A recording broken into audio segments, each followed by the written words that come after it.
Since 2003, this is the Sports Source, East Tennessee's #1 sports talk show. Brought to you by Junk Be Gone and the Garza Law Firm. With your host, John Pennington. The Sports Source starts now. Good Sunday morning and welcome into the Sports Source. Happy to have you joining us today. We have much football to discuss. A lot of stuff. We've really dug into some numbers to compare Tennessee's transfer numbers with the rest of the SEC. We'll take a look at that. We'll talk recruiting. We'll talk about the potential for most damaging losses, most helpful wins. Baseball wins yesterday, so we're talking about a coach that fans wanted to give a raise to. Softball lost, so surprisingly we'll talk about coaches that fans want to fire now. And we have a special treat later in the show. It's a once in every 17 years kind of show. Bob Hodge always, every 17 years anyway, he fries up cicadas. And I've joked about it that we should do it on the air. Bob has brought in fried cicadas today, so we will see who takes part in that later on. Vince Ferrara brought in some food on his own as well, so we got a feast here. And let's go to a wide shot here. It's a little early for the wide shot if we can do this before we go. I don't know. The partitions are gone. We're all double vaccinated. We're all 2 weeks into it, and we all feel comfortable taking the plastic down today. So partitions gone. It feels very odd having you there. I know. It's very strange. That felt odd, too. Yeah. Let's get into this show. First segment brought to you by the folks at the Garza Law Firm. If you watch a lot of local television, you are bound to see an ad for a law firm that you've never heard of before. That's because attorneys from Memphis to Chattanooga to Birmingham advertise here and want you to think they're local. Well, when you call them, you find out, oh, they're not local. But Marcos Garza is local. If you need legal help, turn to a neighbor. The Garza Law Firm is who you need to trust. If you need local legal advice, legal help here in East Tennessee, go with an East Tennessee attorney. Go with Marcos Garza. All right. You've already seen them. Let's introduce them. Bob Hodge, longtime sports writer here in the market, and his friends, the cicadas, are in Cicada cooker. They're in their Tupperware next to beignets from Vince Ferrara. So you're going to have a tough choice. Bugs or beignets? Tough call. Ryan Callahan from GoVols247.com back with us. Ryan, thanks for being here. Thanks for having me. Chuck Cavaleras, you seem further down the line without the partition. I think there was some sort of refraction that made you look closer to that. Okay. Chuck, longtime sports writer, longtime member of the show. Thanks for being here. Great to be here. Okay, let's start by talking about the transfers that just keep on coming in for Josh Heupel. 2 more this week, and that brings the current total. Let's go ahead and put the list up here if we can. That brings the total to 9 at the moment. Kamal Haddon, cornerback from Auburn, and William Mohan, linebacker from Michigan, were the 2 that signed on this week. But 9 in general, 2 defensive linemen, 2 quarterbacks, 2 linebackers, a wide receiver, a cornerback, and a kicker. That is more than I expected when we started this transfer cycle. And it's more than you'll see in the SEC, but not in terms of incoming. Let's take a look at this. Let's go ahead and jump forward. Here are all the SEC transfer numbers. I used 247.com's team-by-team pages and tallied everything up. And what you see here, how many people are coming in, how many people have already announced. The going column, that's people who are leaving in the portal and have already announced the destination. Then you got the number of people who are still in the portal, so they're expected not to return. And then you got a worst-case scenario. For Tennessee, that would be 9 coming, 23 have already announced they're leaving, 9 are still out there, so that would be 32 with 9 coming, so you could wind up minus 23. Texas A&M is at minus 17. Vanderbilt could be minus 17. But nobody is really close to Tennessee. They're at 23. But in terms of guys coming in, South Carolina with a new coach has brought in 8 guys. Auburn with a new coach has brought in 6 guys. Mike Leach in his second year has brought in 7 at Mississippi State. So in terms of the guys coming, Tennessee does lead the SEC, but that's not as insane a number, an insane a lead as you see in the going portal, the going column there. 23 have already announced new destinations. Only 14 for Mississippi State. That's the second worst in the league. We know the reasons why. New coach, you've got NCAA stuff hanging over your head. A lot of reasons involved in this. But, gentlemen, when you look at all of those guys coming in and out, Is this much turnover good for college football? No. You don't think it is? No, not at all. I've always been for the kids having more freedom.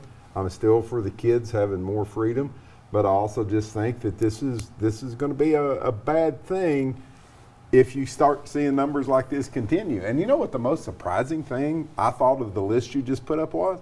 Alabama going.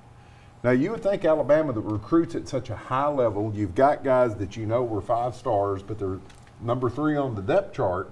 Hey, I'm going to go someplace else and I'll play quicker because I know I'm pretty good here. I'm just behind other guys who are maybe a little better. So that really surprises me. That's good. If we can put that back up. That Alabama just had 3 guys going. So, but no, is it good for the sport? No. Is it good for the individual players? 3 guys coming. They got 3 guys coming. They got 8 guys going. Okay, my bad. Still read the wrong. Still not read the as wrong long. list. Still not as long as some of those up there. Still not as many. I will stand by my misstatement. Yeah. Ryan, Chuck, is this good for the sport? I mean, I don't think it's good, but it's whatever you think of college basketball, basically, I think is what you got to think of this, because it's going to more closely resemble college basketball, where it's a year-to-year thing. A player who's, you can have one and dones in college basketball, and that's a little different from college football, obviously, but you're going to have more of that feel where guys can come in, play 1 year at another school, move on, and it's going to be a more transient sport now. So if you like college basketball and you're okay with that, I think you're okay with this. But in general, I think most fans would prefer the other way, where recruiting has more long-term ramifications and it's not such a year-to-year thing. I was going to use the word transient in my next question to Chuck and thought I was going to be smart about it. But That's already taken. What do you think about the transients? Well, I don't see how you can like it, because it's like the pendulum has swung from here all the way to over here without any kind of middle ground, And it's like it's gone from where coaches could always leave, players didn't have that luxury. Now, if you're unhappy, all you do is put your name in the portal and you see who wants you. No, I don't like it at all. I just wonder how many kids are going to be. I mean, Dan Mullen hinted at this earlier this offseason. We talked about Kyle Trask at Florida. That was a guy who waited, developed, and then turned into a star. You look at Kyle Pitts, waited and developed. How many of these guys are now going to wait and develop, and how many are just going to say, oh, I'm not starting as a freshman, I'm gone? And I think that is a downside, and it's the problem. It's the same thing you're going to see with the players getting their name, image, likeness money. Everyone thinks, yeah, it's good for the players, and then when it turns the sport on its head, people are going to go, oh, wait a second, I didn't think about that. Well, this is the price of them being free as college players is coaches now have to re-recruit their team every year, and you got a quarter of your roster that could be coming and going every single year. Oh, I mean, you may be recruiting your team week to week. Yep. The season starts, and your number 2 nickelback thought he was going to get to play half the game, and he ended up playing less of it. Well, I'm out of here. I'm done. So yeah, this is going to be a week to week thing, and the pressure that it puts on coaches, I think, is incredible. Because how do you're sitting there, you're playing now for the next game, but you're also looking at things that are going to be happening in your future. Most coaches are planning on being here a few years.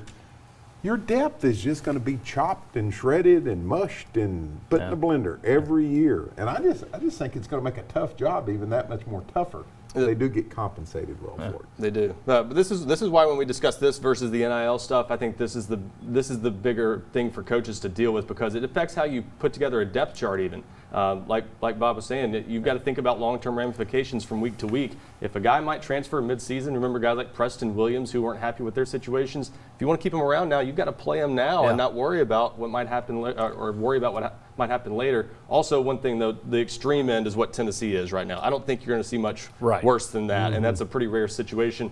Too many players are going to go to the portal for the number of destinations out there. Teams have to save spots to be able to add transfers, so I don't think it's going to be as widespread of a problem as people are thinking, but the numbers are still going to be high the first few years. Well, yeah, I mean, you look at Tennessee, and that's more than Baylor had lost during their fiasco. It's more than Penn State lost during their fiasco.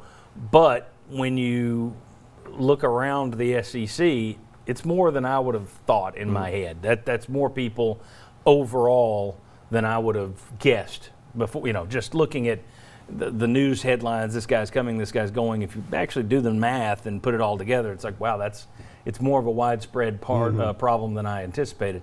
The other problem it presents for college coaches is, there was a day when you could recruit knowing, okay, next year when he graduates, we'll have a hole for this. So you're recruiting in advance. That's out the window now because you don't know what your roster is going to be. If you bench a quarterback who had a bad game, does he just immediately strip the T off of his Twitter account and hit the portal? Yeah, I think probably you're looking at that. So and who's going to be in the player's ear? Who's going to be talking to the player saying, "Look, dude, go to Oklahoma," or "Hey, come on, come to this school," or maybe you have a package deal. I mean, it's just well, wild. And that's also where you get into what's to stop. That's where you combine these two issues. What's to stop some Oklahoma fan from telling a Texas player, "You're only making that from autographs at Texas? Why, if you come up to Norman, I guarantee you, wink, wink, that you'll make X from autographs." Okay, I'm going to Oklahoma where I'm going to play and get more money.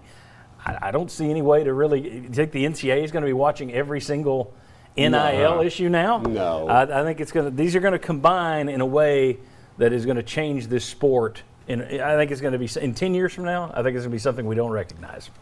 One thing people aren't discussing about this, we discussed a lot of different aspects of this.